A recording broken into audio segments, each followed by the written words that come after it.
교도관들이 막 케이틀린을 쫓아가요. 근데 아무리 쫓아가도 따라갈 수가 없는 거야. 그렇게 한참을 도망치던 케이틀린이 갑자기 바지를 벗기 시작합니다. 그리고 이 바지를 벗자마자 나온 게 뭐였냐면,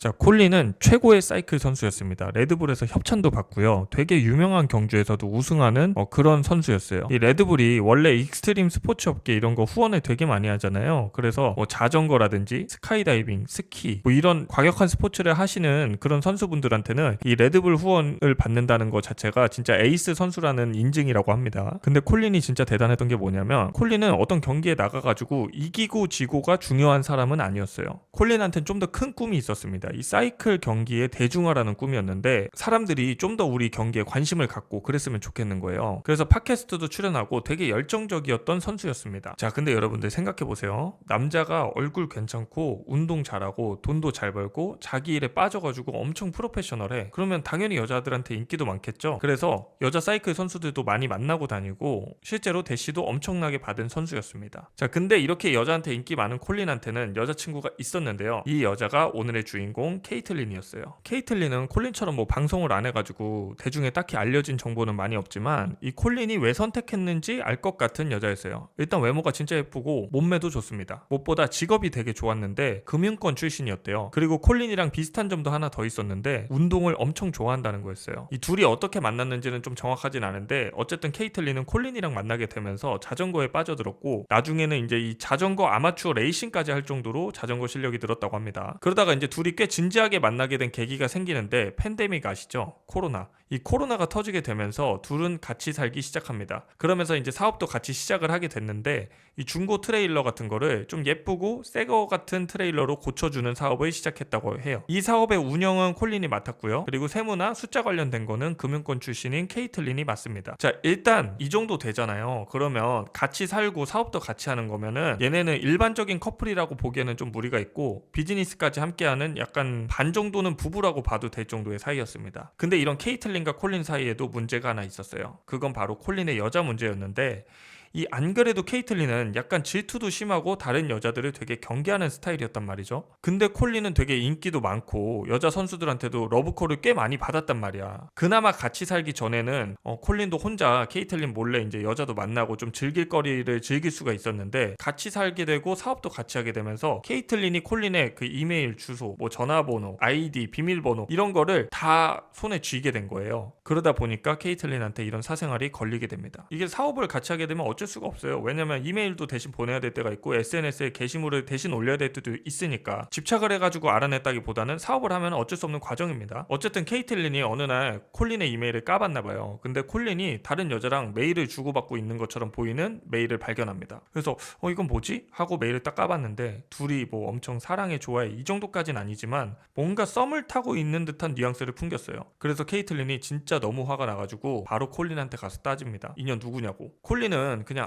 친구라고, 그냥 네가 생각하는 그런 거 아니라고 이렇게 변명을 하는데도 케이틀린은 들을 생각도 안 합니다. 됐고, 이 여자랑 연락하지 마. 너 진짜 한 번 더 연락하다 걸리면은 둘 다 엎어버리려니까 진짜 알아서 해 라고 경고를 해요. 어쨌든 그 사건은 그렇게 콜린이 그 이메일 속 여자랑 다시는 연락을 하지 않겠다고 이제 합의를 보는 걸로 마무리가 됐습니다. 케이틀린이 이번엔 한번 참은 거지. 여튼 케이틀린은 이 둘 사이가 끝났다고 믿고 있었어요. 하지만 그건 케이틀린 혼자의 생각이었고, 사실 콜린은 앞에서만 그냥 알겠다고 하고 계속 그 여자랑 연락을 이어갔습니다. 자, 이 여자가 누구냐면 모리아 윌슨이라는 여자였어요. 자, 이 모리아 윌슨에 대해서 이야기를 해볼게요. 이 모리아도 여자 사이클 선수였는데 진짜 총명함을 넘어서 탁월한 선수였어요. 이 콜린이 약간 짬 좀 있는 스타 선수라면, 모리아는 여자 사이클 선수 중에 약간 떠오르는 신예 스타? 이런 느낌이었나 봐. 이게 모리아가 되게 성공을 할 수밖에 없었던 게 이제 성장 배경부터 나오는데, 진짜 이 배경을 살펴보면은 모리아 얘는 체육인계의 진짜 순수혈통 성골 귀족이에요. 일단 고향부터 남다른 게, 이 모리아가 자란 곳이 어디냐면 킹덤 트레이스라는 곳인데, 미국 스키어나 아니면은 산악 자전거를 타는 사람이라면은 모르는 사람이 없는 그런 사이클링과 스키의 그 성지라고 불리는 곳이었습니다. 여기서 자라요. 그리고 집안 자체도 진짜 초엘리트 체육인 집안이었던 게 아빠가 미국 스키 국가대표였고요. 그리고 이모도 노르딕 스키 경주라고 해서 정말 세계적인 경기에 2번이나 출전한 선수였어요. 그러니까 이런 유전자가 누구한테 갔겠습니까? 다 모리아한테 간 거지. 그래서 어렸을 때부터 아빠 따라서 스키도 배우고 이모랑 같이 스키도 타고 하다 보니까 모리아도 자연스럽게 스키가 좋아진 거예요. 그렇게 청소년이 된 모리아는 결국 고등학교에 진학을 하게 되는데요. 이 고등학교가 어떤 데냐면 올림픽 스키 스타를 진짜 많이 배출한 엘리트 스키 학교 버크 마운틴 아카데미였어요. 이 버크 마운틴 그 학교가 1년 학비가 무려 6만 9천 불이었대요. 하나로 9천만 원이에요. 그러니까 1년에 9천만 원짜리 고등학교를 다녔다니까. 대학교가 아니라. 원래 모리아는 여기서 스키를 배워가지고 미국 국가대표 스키 선수가 되고 싶어 했는데 진짜 안타깝게도 여기서 스키 타다가 무릎을 다쳐요. 그래서 스키 경력이 여기서 끝나버립니다. 사실 이렇게 운동선수 준비하던 애들이 다치고 막 그러면은 운동 관두고 이러면은 할 게 없잖아요. 솔직히 코치나 뭐 감독 이런 거 할 수도 있겠지만 그런 걸로 성공하는 사람이 많은 것도 아니고. 근데 모리아 얘는 그 와중에 공부도 엄청 열심히 했나봐요. 이 고등학교 졸업 후에 아이비리그에 속한 다트머스 공과대학이라는 곳에 진학을 하는데, 그러니까 한국으로 치면은 포항공대나 카이스트 정도 되는 그런 학교였어요. 여튼 모리아는 이런 훌륭한 대학으로 진학을 하긴 했지만 운동이 너무 좋았어요. 솔직히 누구나 아는 그런 명문대에 진학을 한 거잖아요. 그러면 뭐 공학자로서의 길을 걷는다든지 아니면은 대기업으로 취직을 해도 되는데, 모리아는 대학 졸업하자마자 또 자기 진로를 운동으로 정합니다. 모리아가 이번에 정한 종목은 사이클이었어요. 이게 모리아가 무릎 부상을 당했잖아요. 그래가지고 이제 재활치료용으로 사이클을 시작을 했는데 이 자전거가 자기한테는 너무 찰떡인 거예요. 너무 재밌는 거지. 그래서 엄마한테 졸업하자마자 사이클 선수가 되겠다고 선언합니다. 근데 모리아의 어머니나 아버지도 얘가 어렸을 때부터 운동도 잘했고 공부도 잘하고 자기 하기로 한 일 뭐 하나 허투루 한 적이 없는 애니까, 야 딸아 우리는 너 믿는다, 가서 네 뜻을 마음껏 펼치렴 하면서 모리아를 믿어줍니다. 나 같아도 믿지 이거는. 그렇게 모리아는 사이클 선수가 돼요. 자, 이 사이클 선수가 되고 나서도 내가 진짜 모리아 얘는 진짜 대단하다고 느낀 게 뭐였냐면, 모리아는 포부가 진짜 그냥 일반 선수랑은 좀 달랐어요. 여러분들이 사이클 선수라면은 어떤 게 관심사겠어요? 저였으면은 뭐 이번 경기에서 몇 등 해야 되지? 뭐 아니면은 뭐 스폰서가 얼마를 줄까? 상금이 얼마일까? 아니면 내 커리어 어떻게 쌓을까? 이런 게 주된 관심사일 거 아니에요. 근데 모리아는 이기고 지는 건 중요하지 않아. 나한테는 대회의 승부를 떠나서 이 사이클이라는 이 경주, 이 종목에 대해서 내가 뭘 기여할 수 있을지 나는 고민하는 사람이 돼야 돼 라고 생각하는 선수였습니다. 저는 참 이 모리아를 보면서 진짜 이런 사람들이 거물이 되는구나 싶었던 게, 얘는 직업을 바라보는 어떤 철학이 있는 사람처럼 보였어요. 그리고 모리아가 이런 철학뿐만 아니라 실력도 되게 뛰어났던 게 뭐냐면, 출전한 거의 모든 경주에서 1등 아니면 2등만 했대. 근데 여러분, 모리아 커리어 제가 설명하다 보니까 이거 되게 누구랑 비슷한 얘기 같지 않아요? 맞아, 얘 콜린도 이 사이클의 대중화라는 꿈이 있었잖아요. 되게 이제 막 팟캐스트 같은 데 나가서 이 사이클이란 경기를 알리고 싶어하는 그런 사람이었잖아. 그러니까 둘이 너무 비슷한 거예요. 사실 제가 봐도 이 모리아가 케이틀린보다는 콜린이랑 좀 더 잘 어울리는 것 같긴 합니다. 근데 비슷하면은 만나게 돼 있다고, 둘이 같은 업계에서 일을 하다 보니까 오며 가며 만나게 됐나 봐. 그렇게 만나게 돼서 이제 이야기를 나누고 있는데, 콜린과 모리아는 딱 눈이 맞은 거지. 우리 둘이 뭔가 좀 잘 맞는다 이런 느낌을 받았나 봐요. 그래서 이제 둘이 뭔가 썸 아닌 썸을 타게 됐는데, 그 타고 있는 그 중간에 갑자기 케이틀린이 끼어들어서 너네 지금 뭐 하는 거야? 빨리 떨어져, 이렇게 해버린 거죠. 어찌됐든 케이틀린은 이제 이 둘 사이가 끝났다고 믿고 있었어요. 콜린이랑 사이도 다시 예전처럼 좋아졌고 둘 사이의 문제는 크게 없어 보였습니다. 근데 사실 그게 얼마나 같겠습니까, 이 바람둥이 새끼. 이게 콜린도 좀 그랬던 게 뭐냐면, 좋아, 바람 피는 거는 그냥 네 성향이라 어쩔 수 없다 이거야. 근데 바람을 피려면 한번 걸렸잖아 이미. 근데 또 피려면은 좀 비번을 바꾸든지 아니면 인스타 계정이라도 하나 파든지 뭐 핸드폰을 바꾸든지 이런 성이라도 보여야 되는데, 그냥 무지성으로 똑같은 계정으로 또 모리아랑 그 이메일 주고받고 이러다가 또 걸립니다. 케이틀린 얼마나 열받겠어요. 야, 너 내가 2년이랑 연락하지 말라 그랬지. 너 진짜 개쓰레기 새끼냐? 이러면서 화를 내요. 그럼 콜린이 여기서 바로 그냥 잘못했다고 미안하다고 하면 되는데, 콜린이 저번처럼 굽히질 않는 거야. 진짜 왜 이렇게 간섭이야. 아무 사이 아니라고. 도대체 왜 이렇게 집착하는 건데 하면서 싸움을 키웁니다. 결국 둘은 대판 싸우게 되고요. 헤어지게 돼요. 자, 어쨌든 콜린이랑 헤어진 케이틀린은 분노에 치를 떨었어요. 모리아 그냥 내가 언젠가는 꼭 죽여버릴 거야 이러면서 밥 먹듯이 이런 말만 하고 다녔대요. 이게 살인을 정당화하는 건 아닌데 이 케이틀린 입장에서 생각해보면은 금융권 직장 다니다가 이 스포츠 스타 남자랑 이런 접점을 갖는다는 게 되게 쉬운 일은 아니잖아요. 케이틀린이 뭐 방송에 나가는 그런 사람도 아니고. 근데 되게 운 좋게 그런 남자랑 어떤 진지한 관계가 됐는데 웬 어린 기집애가 와가지고 그걸 뺏겼다고 생각해봐. 그러니까 열이 받는 거야, 케이틀린은. 그래서 나도 한편으로 이해는 되는데 사실 이 분노는요, 모리아한테 해야 될 게 아니라 자꾸 흘리고 다니는 남자친구한테 해야 되는 거였어요. 이 케이틀린의 분노의 방향이 왜 잘못됐냐면은 당시 모리아는요, 콜린이 싱글인 줄 알았대. 그러니까 콜린이 케이틀린 얘기를 모리아한테 안 했기 때문에 모리아는 이 케이틀린의 존재 자체를 몰랐어요. 나중에 이제 모리아가 어떻게 케이틀린에 대해서 알게 되냐면 결국에 이제 그 콜린이 굽히지 않고 케이틀린이랑 싸워서 헤어지게 됐잖아요. 그때서야 이제 모리아한테 이 얘기를 했대요. 나 사실 케이틀린이라는 여자애가 있었는데 이 여자애가 나 너무 집착하게 만들고 사실 니랑 연락하는데도 니 이름도 제대로 내 핸드폰에 저장을 못했다. 그래서 나도 이 집착에 너무 지치다 보니까 그냥 이 여자랑 이번에 헤어지게 됐다. 이제 좀 나랑 잘 해볼래? 이렇게 물어본 거예요. 근데 얘도 미친놈이지. 너 그냥 뭐 내연녀였어. 이런 말이랑 똑같은 거니까. 어쨌든 그건 그거고. 그러니까 모리아는 여자 있는 남자를 뺏는 그런 쌍년이 아니었어요. 그리고 생각해봐. 얘가 뭐가 아쉬워서 그런 남의 남자를 뺏겠어. 집도 겁나 잘 살아. 명문대 졸업했어. 스포츠 스타야. 얼굴도 이 정도면은 진짜 엄청 이쁜 여자야. 안 그래요? 근데 뭐하러 남의 남자 뺐냐고. 이 케이틀린이 또 웃긴 게 뭐냐면 그렇게 자기 남자 뺏어갔다는 모리아한테는 주변 사람들한테 막 다 죽여버리네 어쩌네 막 이러면서 막상 콜린이랑 싸우거나 헤어진 얘기는 단 한마디도 안 했어. 그러니까 케이틀린은 사실 이 콜린이랑 계속 잘 되고 싶은 거야. 그럼 콜린이랑 다시 대화를 해보든지 아니면 모리아한테 찾아가서 얘 사실 여자친구 있는 남자고 좀 네가 더 안 만났으면 좋겠어 이렇게 얘기를 해도 되잖아. 그렇다고 모리아가 뭐 우기면서 그러지 않는다니까? 저기 언니 있잖아요. 콜린 씨가 사랑하는 여자는 저거든요? 막 이러면서 개아리 틀 애가 아니야. 근데 케이틀린 얘는 이런 문제를 해결할 생각은 안 하고 계속 모리아에 대한 분노만 혼자 계속 키우는 거예요. 방구석에 틀어박혀가지고 전현 죽여야 돼, 전현 죽여야 돼 계속 이러고 있는 거야. 그러면서 사람이 점점 미쳐간 것 같아요. 결국 케이틀린은요, 진짜로 살인 계획을 실행하는 단계까지 가버립니다.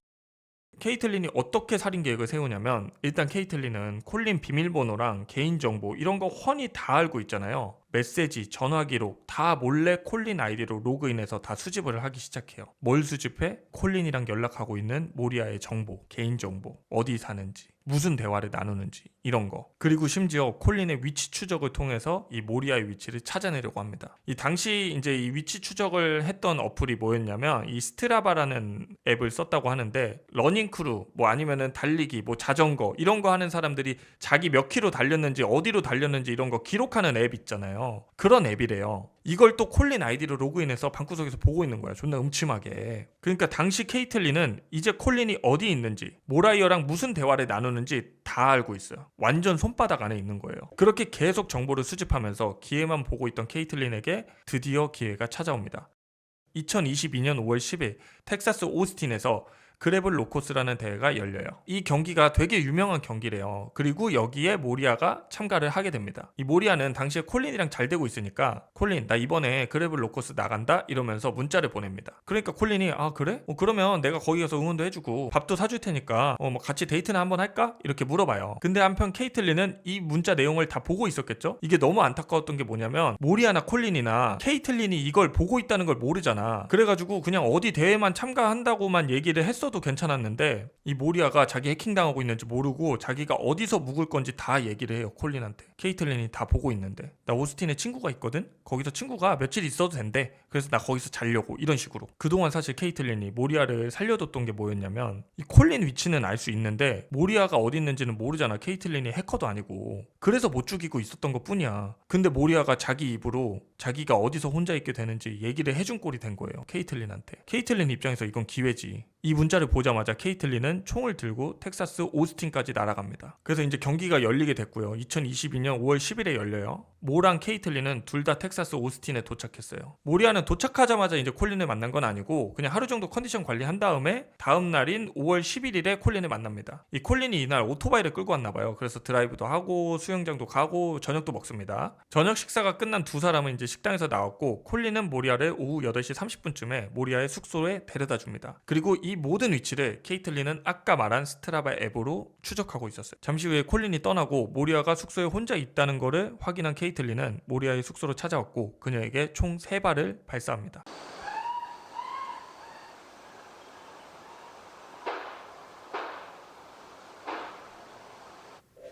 그리고 세 번째 총알은 정확히 그녀의 심장을 관통했어요. 그렇게 복수를 마친 케이틀린은 유유히 사건 현장을 떠납니다.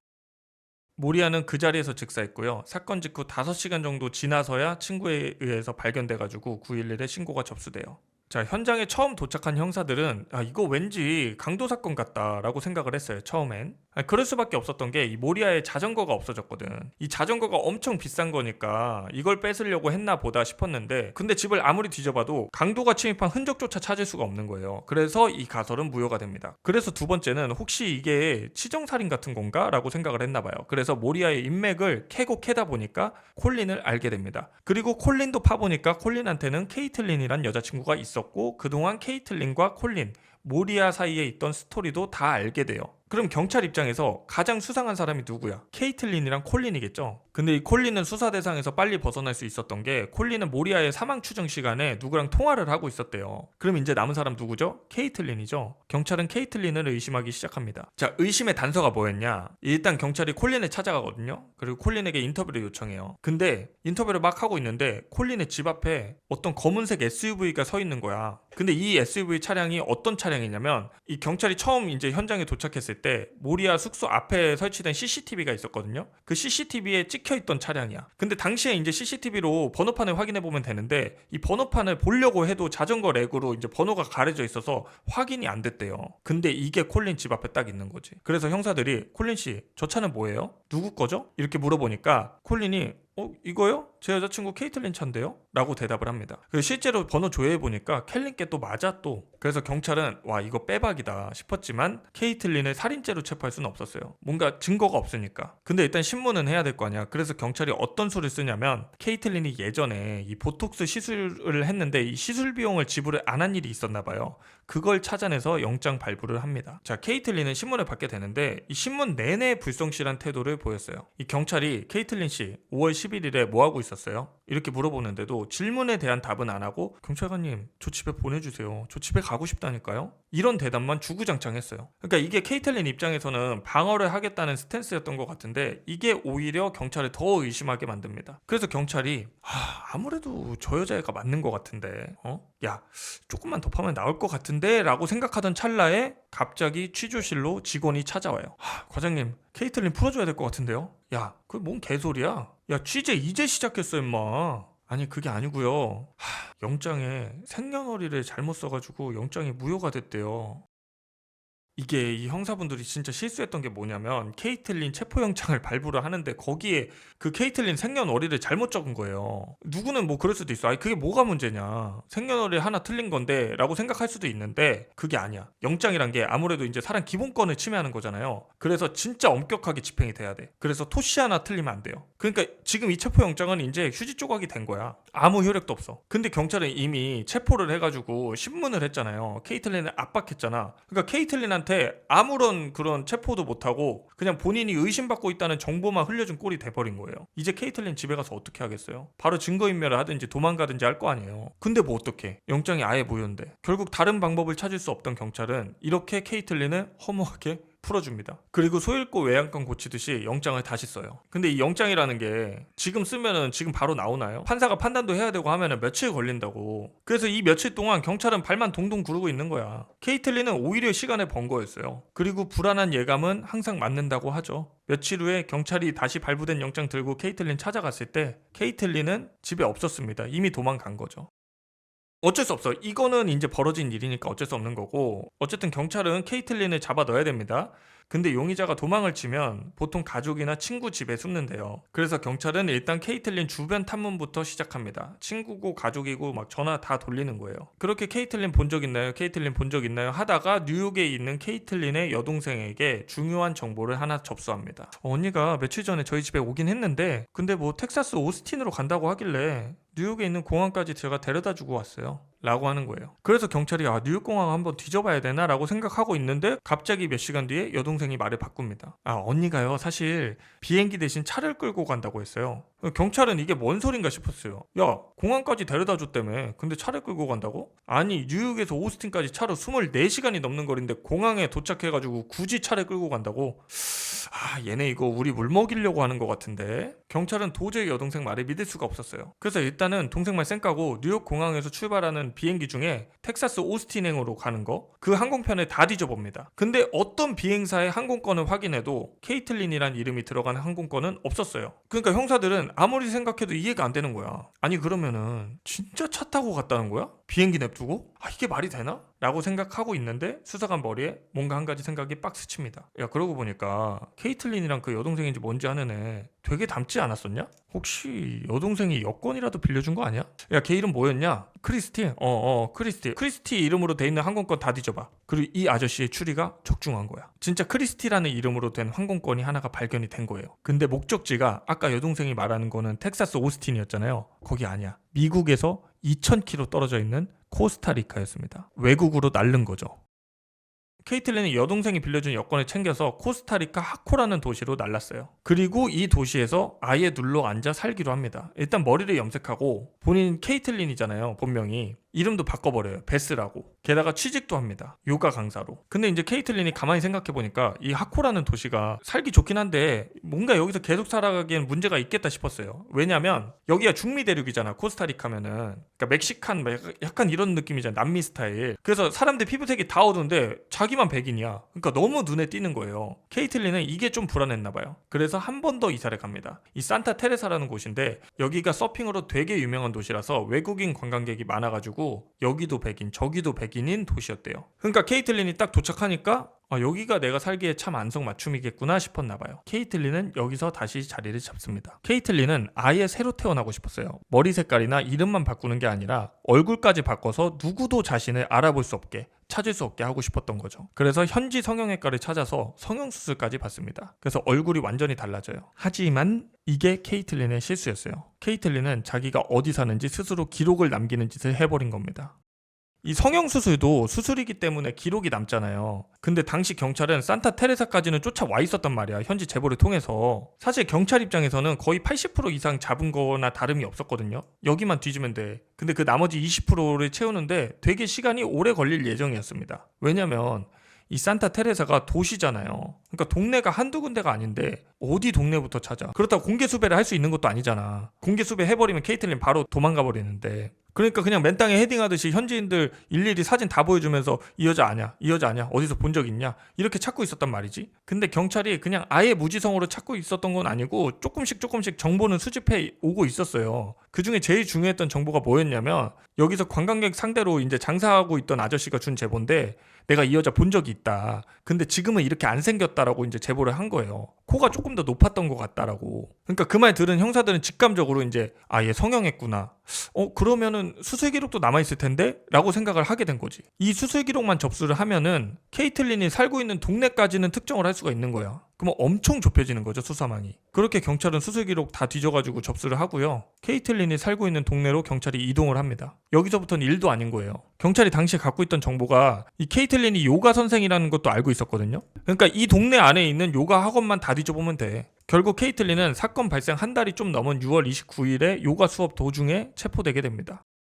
잡혀온 케이틀린은 무죄를 계속 주장을 하는데요. 검찰이 갖고 있는 증거가 이미 차고 넘쳤어요. 일단 모리아 자전거에 케이틀린 DNA 묻어 있었고요. 그리고 스트라바 앱으로 이제 모리아 위치 추적했던 그런 기록들 있잖아요. 그거 다 남아 있었어. 게다가 사건 당일에 발견된 검은색 SUV 그거 케이틀린 걸로 밝혀졌잖아요. 케이틀린은 검찰이 제시한 증거를 보고 아주 긴 침묵에 들어갑니다. 조용히 구치소에서 재판을 기다려요.